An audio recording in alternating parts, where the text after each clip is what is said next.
experiment. All right. Okay, and it's a free tutorial class for Ghanaians who wants to visit South Africa. You understand? Ibo. I want them to know the in and out of South Africa.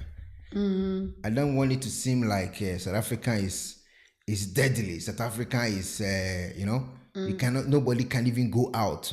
You understand? Okay. But it depends. For me, I think it depends on where you go. What do you mean by that? Let's say if you are a club person, you love going to clubs.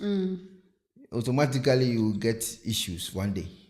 You understand? But if you buy your things and then keep it in the house, okay, decide to chill in your house, I think it's much safer than walking in the night clubs. Chilling. I like the fact that you said it's much safer, but it's not 100, isn't it? You're thinking.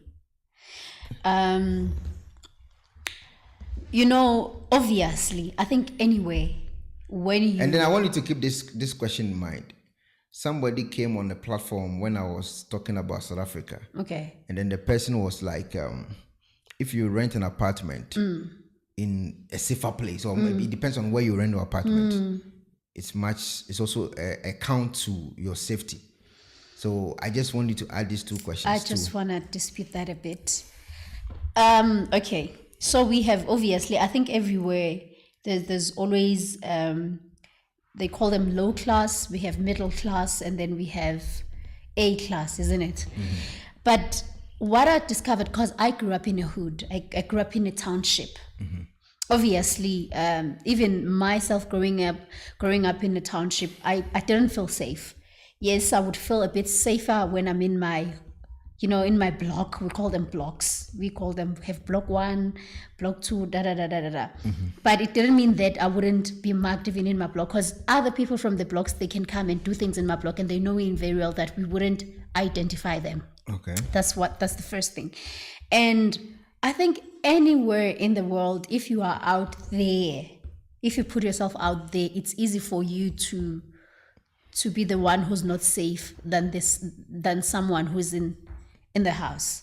But our people from the townships, they are the one who believes that people who stays in the suburbs have money, so they are the first target to them. Say it again.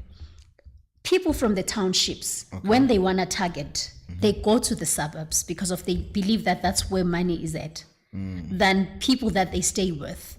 And they already read, and they've already studied.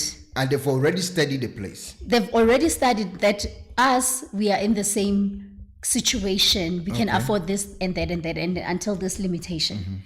And then they go to the suburbs where they believe that people can afford. That's their playground. Okay. And then you mentioned this thing of maybe if you're renting in a safer place, maybe you're renting an apartment. Still, that's not the case. I stay in a complex where there's boom gates and security guards, but they came and they stole cars inside, 4 cars in 2 days. So sometimes it's really not that the target. It's people who are out there, or people in the townships, or people who are on the streets, because of the very same people that you trust with your life. They are the ones who bring